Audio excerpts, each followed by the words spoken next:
안녕하세요. 정혜진의 와이나 실리콘밸리입니다. 최근 베트남의 토종 전기차 기업 빔페스트가 미국 나스닥 시장에 상장을 하고 주가가 전무후무한 성장 곡선을 그렸습니다. 10거래일 만에 주가가 400% 뛴 거예요. 시가총액이 순식간에 1,900억 달러, 251조 원에 달할 정도로 어떤 현상을 기록했어요. 자동차 업체로는 미국 테슬라, 도요타에 이어서 3위를 기록했을 정도였습니다.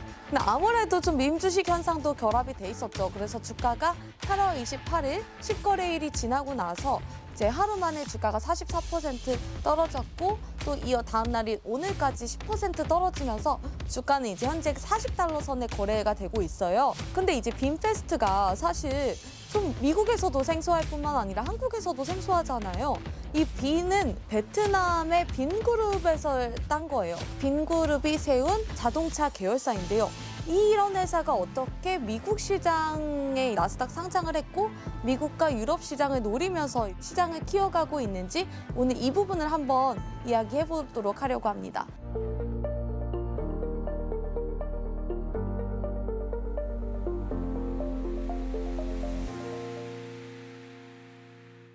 이제 제가 이 기업을 처음 봤던 거는 지난해 CES에서였어요. 굉장히 알록달록한 빨간, 노랑, 초록, 보라. 근데 마침 보니까 보여주시는 분들도 다 베트남 전통 의상들을 입고 있었어요. 그래서 베트남 차량 업체가 어떻게 여기까지 왔을까 하는 궁금증이 있었는데 이제 올해부터는 빔페스트의 쇼룸이 이곳저곳에서 보이기 시작하더라고요. 아직 실리콘밸리 지역에는 많지 않지만 캘리포니아 지역에는 상당수 생긴 모습을 볼 수 있습니다. 근데 이 빔페스트 어떤 기업이냐면요. 그 베트남의 삼성으로 불리는 빈그룹이 2017년 전기차 계열사로 설립을 했어요. 근데 이 빈그룹의 창업자인 펜남부엉 같은 경우는 원래는 이제 국수 가게에서 시작해서 재벌의 형태로 빈그룹을 만든 사람이에요.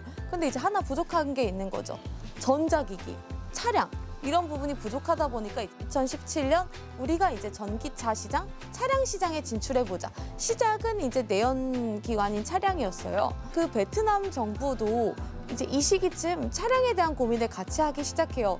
베트남 다니시다 보면은 도로를 가득 메운 오토바이가 정말 인상적이잖아요. 그래서 저는 그때 여행을 갔을 때 가이드분이 베트남 사람들은 차는 없어도 연애를 하지만 오토바이는 없으면 연애를 못한다 할 정도로 그 베트남 사람들의 일 그리고 여가 시간까지 모든 것들을 책임진다 하는 수준입니다. 그렇다 보니까 탄소 배출 문제가 만만치 않겠죠. 그래서 베트남에서 이제 2050년 우리는 완전히 전기차 시대로 간다 이렇게 선언을 해요. 그러면서 시작한 게 이제 대중교통, 택시 그리고 버스부터 다 이렇게 전기차로 변환하는 작업들을 합니다. 근데 여기에 이제 더 빠르게 기세에 올라탄 게 이제 바로 이 빈그룹인데요. 빈그룹이 2017년 빈페스트를 설립하고 나서 지난해에는 내연차 생산을 중단하겠다 하면서 전면 전기차 기업으로 이제 전환을 합니다. 그 베트남 시내에 돌아다니는 전기버스, 전기택시 이런 것들이 다 빈 계열사에서 만든 것들이거든요. 생산 대수는 어떨까요? 아직은 그렇게 높지가 않아요.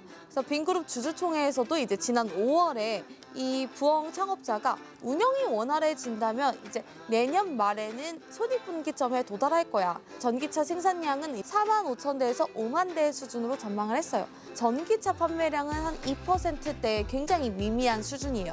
이제 앞으로 미래를 보고 가는 자동차 시장이거든요. 부엉 창업자는 베트남에서 첫 억만장자로 기록된 사람이에요. 이분은 어떤 배경을 갖고 있느냐. 처음에 이제 하노이 대학에서 광물과 지질학을 전공을 합니다. 이후 이제 러시아에 가서 엔지니어링을 전공을 해요. 근데 이후의 행보가 정말 흥미로운데요. 우크라이나에 가서 베트남 포식당을 차립니다. 근데 이게 굉장히 잘 된 거예요. 그래서 그 포체인이 계속해서 확장을 되면서 베트남식 라면 그 식료품을 내놓습니다. 네슬레에서 이제 2009년에 이제 1억 5천만 달러에 우리가 테크노콤을 인수할게 하면서 식료품 회사를 인수를 합니다. 당시에 이제 2009년에 베트남에서 1억 5천만 달러라는 그런 금액이 어떤 가치가 있었을까요? 어느 정도로 이렇게 투자를 할 수 있는 정도냐 하면은 이름은 인도차이나 플라자라고 해서 하노이의 금싸라기 땅에 이제 최대 주상복합이자 쇼핑몰이 들어선 거예요. 그러니까 우리나라로 치면 이제 코엑스 수준의 그런 몰이 들어선 건데요. 그러니까 이 정도 몰을 세울 수 있는 금액이잖아요. 그러니까 이 1억 5천만 달러를 들고 가서 비롯해서 이제 부동산 개발에 나섭니다. 휴양지를 세워야겠다. 그리고 그 휴양지로 나트랑을 개발을 합니다. 그래서 나트랑의 빈폴 리조트 1호를 세우고 이후에 이제 계속해서 휴양지들을 개발을 하면서 럭셔리 라이프 스타일 브랜드로 이제 발돋움을 합니다. 이제 6년 만인 15년에 베트남 최대 부자로 등극을 했고요. 이때 자산이 11억 달러에 달했습니다. 23년 기준으로 자산이 55억 달러에 달해요. 빈그룹 같은 경우엔 이 전기차 회사인 빈페스트를 비롯해서 부동산 업체인 빈홈즈, 그리고 스마트폰과 전자기기 업체인 빈스마트, 빈마트 유통업까지 장악을 해서 베트남 전역에 1,000개가 넘는 마트와 편의점들이 있고 또 쇼핑몰도 30개에 달한다고 해요. 그래서 베트남에서 이 빈페스트가 차지하는 위치라든지 그리고 희망이 어느 정도냐, 2021년 12월에 이제 첫 차량을 이제 생산해서 냈을 때 사전 예약을 3월부터 주문을 받았는데 12시간 만에 4,000대가 예약이 된 거예요. 그래서 베트남 사상 이제 최단 기간 최대 판매의 그런 역사를 세웠을 정도인데요. 부엉 창업자가 항상 이런 말을 합니다. 나는 내가 얼마를 벌었는지가 중요한 게 아니라 이 세상을 아름답게 변화하는 일에 내가 도움이 되기를 원한다, 이렇게 말을 해요. 아무래도 이 전기차를 통해서 이 베트남의 그런 오랜 교통 인프라를 바꿀 뿐만 아니라 이 일을 바탕으로 좀 해외 시장에도 진출을 해서 좀 베트남의 영향력을 드높이고 일단 우리도 할 수 있다는 이런 것들을 보여주는 게 굉장히 큰 것 아닐까 싶어요. 그러기 위해서는 이 빈페스트의 그 신뢰도를 높이는 것도 일단 굉장히 중요할 것 같아요. 아직까지는 아무리 베트남의 테슬라라고 해도 앞에 수식어가 베트남이 붙는 상황에서 지금 내놓은 그런 프리미엄급 자동차를 사람들이 선뜻 구매하기가 쉽지 않은 만큼 이제 어느 정도 그런 신뢰성을 보여줄 수 있는지, 그리고 이걸 가지고 베트남 시장뿐만 아니라 미국, 유럽을 비롯해서 동남아시아 시장까지 같이 확산한다면 이 정말 그 성장하는 경제와 함께 올라탈 수 있는 그런 부분이 만들어질 것 같습니다.